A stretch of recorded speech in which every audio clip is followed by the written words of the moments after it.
Salut, je suis Camourange, vos yeux et vos oreilles au cœur de la planète foot. Durant toute cette saison, je vais être transporté par Erico, mon propriétaire, dans les grands championnats européens et dans le Moyen-Orient. Je sens que ça va être terrible, mais pour vous, je tiendrai le coup. Nous allons ensemble voyager dans l'univers du ballon rond et vivre une enrichissante aventure dans le cadre d'Orange Foot. Orange Foot, c'est tous les dimanches en 15 à partir de 17h45 et rediffusion les mercredis d'après à 21h30 sur RTI 1. Un autre parcours tout aussi alléchant que les précédents nous attend aujourd'hui. Mais avant, voici les brefs d'Orange Foot. Qui sera le prochain Ballon d'Or africain ?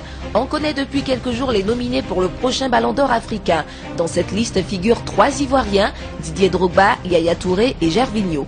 En face d'eux, le Marocain Abdel Tarabt, les Ghanéens André Ayou, Asamoah Gyan et Kevin Prince Boateng. Le Sénégalais Moussa Sow, le Malien Seydou Keita et le Camerounais Samuel Eto'o, précédent vainqueur.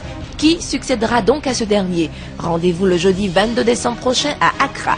Ce sera la 3e fois que la capitale ghanéenne abritera l'événement après 2006 et 2009.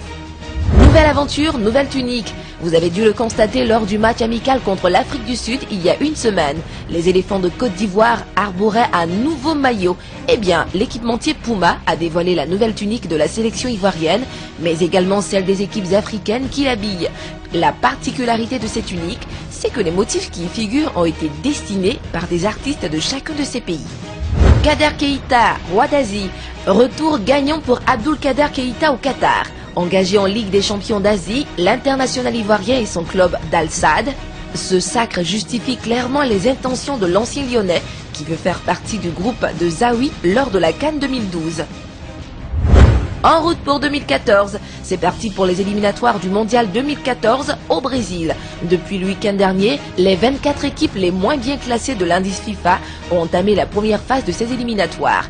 Les qualifiés de ce tour préliminaire compléteront les 10 poules déjà constituées pour la seconde phase. Ensuite, les 10 équipes qui sortiront de cette phase s'affronteront en match à élimination directe par paire de matchs aller-retour. Les 5 vainqueurs seront de l'aventure brésilienne. Bonne chance à nos chers éléphants dans cette aventure. Orange Foot, saison 2011-2012, circuit 8. Il a fallu 5 années à Charles Caboret pour passer de l'ombre à la lumière, de l'anonymat de la division d'honneur à la célébrité de la Ligue 1. Mais cette mutation ne s'est pas faite sans difficulté. C'est d'ailleurs conscient de cela que le Burkinabé s'est engagé à venir en aide aux populations de son pays et celles d'Afrique en général. Pour comprendre le sens de cet engagement, nous nous sommes rendus dans le sud-est de la France, à Marseille plus précisément. Alors Charles, qu'est-ce qui t'a motivé à t'engager dans cette voie? Qu'est-ce qui m'a motivé? J'ai dit tout simplement, c'est mes frères burkinabés et avoir des gens. J'ai vécu des moments aussi difficiles dans ma vie et tout n'a pas été rose comme certains le pensent parce que j'ai perdu mon père jeune et ma mère, je l'ai perdu de vue quand j'étais très très jeune. Et j'ai été adopté par d'autres femmes. Et aujourd'hui, là où je suis, j'ai les mêmes sentiments que ces jeunes aujourd'hui qui vivent des moments difficiles. Parce que j'ai vécu comme eux. Je me mets à leur place. Pourquoi un Burkinabé comme moi, qui aujourd'hui, je ne peux pas dire que ça va pas, ça va. Et je ne me plains pas, grâce à Dieu. Si je peux aider mes frères burkinabés, mes frères africains à s'en sortir ou à avoir un repas par jour, je le ferai volontiers. Tu poses des actes et on n'en parle pas souvent. Pourquoi cette discrétion? C'est voulu? Non, il y a beaucoup de choses qui ne se disent pas. Et c'est les actes qui comptent. Ça ne sert à rien de sauter sur tous les toits pour dire j'ai réalisé ça, ça ne sert à rien. Parce que rester toujours humble et faire tout en toute discrétion, c'est le plus important. Et pour ces jeunes, pour moi-même, ça ne sert à rien que je me prononce tout le temps, oui j'ai fait ça, j'ai fait ça. Si je le fais, c'est pour les jeunes, c'est pas pour faire de la pub. Merci Charles. Pour réussir la nouvelle mission qu'il s'est assignée, Charles Caboret bénéficie du soutien de certaines bonnes volontés. Mais comment les a-t-il convaincus de le suivre jusqu'au Burkina Faso? Donc au Burkina Faso, c'est le pays où on a le plus d'interventions. nous intervenons dans un orphelinat, dans un centre d'accueil de jeunes filles mères, dans un centre d'accueil d'enfants des rues également, mais aussi dans un village de Brousse où on a construit une école primaire, un dispensaire, une cantine et un collège qui va être inauguré très prochainement. Comment la collaboration avec Charles Caboret a-t-elle été ficelée? Alors je rigole parce que je l'ai approché à l'aéroport, mais après il m'évitait. Il m'a dit ça après, hein, il m'évitait, mais bon, voilà, tout d'abord je m'appelle Paolo Brandi, donc je travaille en France. C'est comme ça que j'ai pu approcher Charles. On a pris un premier contact une première fois, et après au fur et à mesure qu'il passait, donc j'ai pu lui parler un peu des projets et tout ça. Une fois qu'il est venu sur place, il s'est rendu compte du sérieux, et donc c'est là qu'on a lié des liens d'amitié qui se sont créés. Donc il a pu apprécier le travail qui est fait par l'association. Grâce à Charles Caboret et à ses partenaires, de nombreux Burkinabés bénéficieront d'infrastructures sociales fiables. Un exemple qui devrait inspirer les autres footballeurs africains.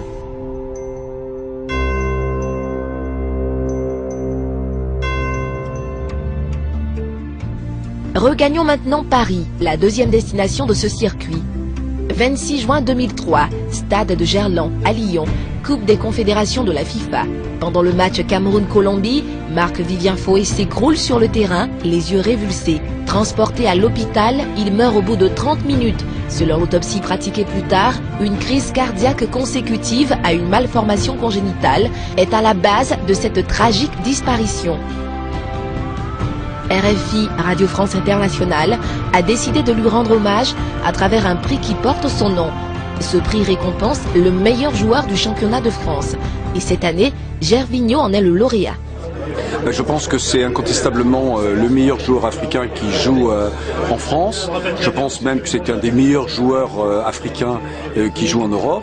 Et je pense que c'est un prix qui était totalement mérité parce qu'il a amené à Lille sa vivacité, sa technique et puis aussi ce formidable état d'esprit. Donc je pense que c'est très mérité. S'il a quitté la Ligue 1 pour la prestigieuse Premier League anglaise, c'est grâce à l'exceptionnelle saison qu'il a réalisée la saison dernière. Sans doute la meilleure de sa jeune carrière, c'est la deuxième fois consécutive que Yao Kwasi Gervais est lauréat de ce prix. C'est en présence du premier responsable de la radio mondiale et de la veuve de Marc-Vivien que l'international ivoirien recevra son prix. Bonsoir, je suis un peu émue. La seule chose que je voudrais dire aujourd'hui, c'est mon plus grand désir et celui de mes enfants est que au fur et à mesure que les années passent, que les gens n'oublient jamais qui était Marc-Vivien Foé. Alors je profite de l'occasion pour remercier RFI d'avoir fait un grand honneur à Marc-Vivien Foé, à sa famille, au monde du football et à la nation camerounaise. Merci. Gervinho, qui est donc le meilleur joueur pour la deuxième année consécutive.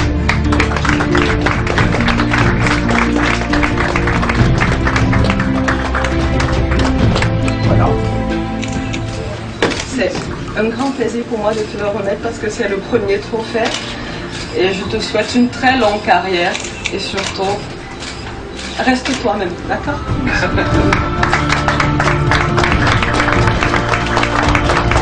Alors, nous avons décidé aussi de remettre donc à Madame Foé le même prix. Et donc nous lui remettons le même prix, même si elle n'a jamais joué à Lille, même si elle ne joue pas à Arsenal. Et donc nous lui remettons quand même le prix. Donc voilà le prix du meilleur footballeur et voilà le prix de Marc-Vivien Foé. C'est un plaisir pour moi d'avoir ce trophée, d'être élu deuxième année consécutive du meilleur joueur africain. C'est un grand plaisir d'avoir ce trophée de Marc-Vivien Foé que j'ai toujours regardé devant mes écrans téléviseurs quand j'étais encore gamin en Côte d'Ivoire. Donc le fait d'avoir un trophée à ce moment, c'est un plaisir pour moi. Quels sont vos sentiments après cette cérémonie? Écoutez, ça nous procure une très très grande joie, puis surtout de Gervinho qui est un garçon charmant, bien élevé, d'une gentillesse incroyable, de le voir toucher, très ému tout à l'heure quand l'épouse de Marc-Vivien Foué lui a remis le prix, c'est quelque chose de très important pour lui vis-à-vis du pays, et aussi très important de le recevoir des mains de la femme de Marc-Vivien Foué. Donc c'est quelque chose d'un grand moment dans une carrière. On en a déjà connu de nombreux et on espère en connaître encore, c'est sûr, de plus grands peut-être dans le futur.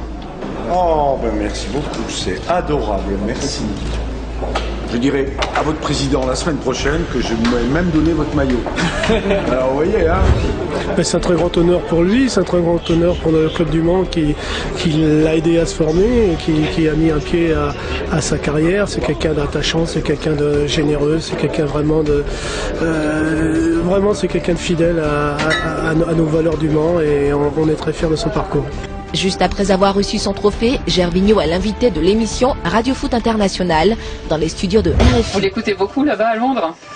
Ouais, c'est mes amis et Magic System. Donc on se voit tout le temps, on s'appelle au téléphone, je les écoute. J'ai toujours le CD de la musique ivoirienne chez moi dans ma voiture, donc j'écoute ça à chaque fois.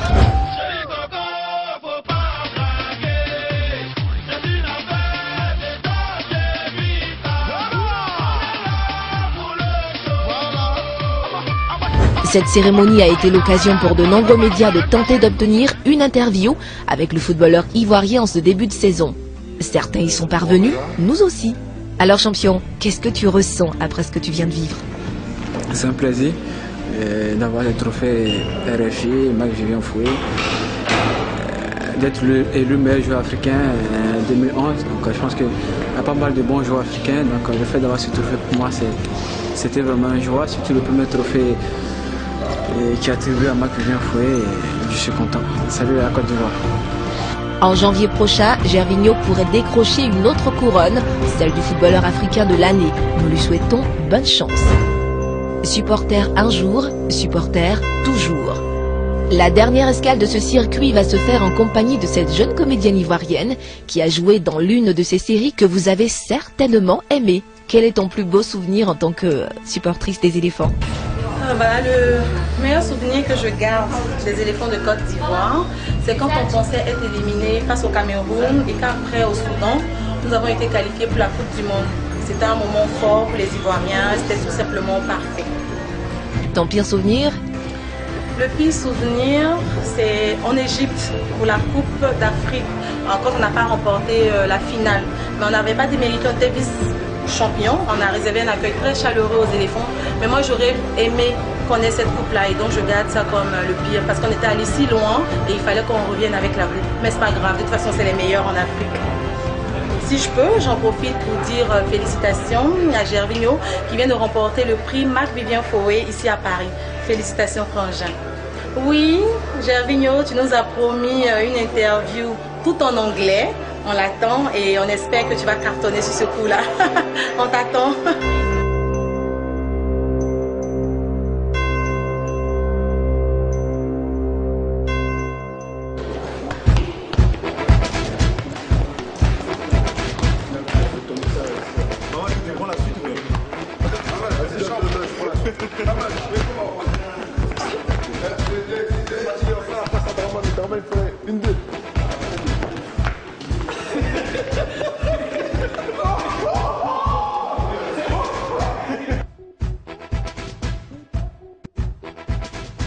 On va prendre un petit moment à la plus grande chute. Ouais, on y va.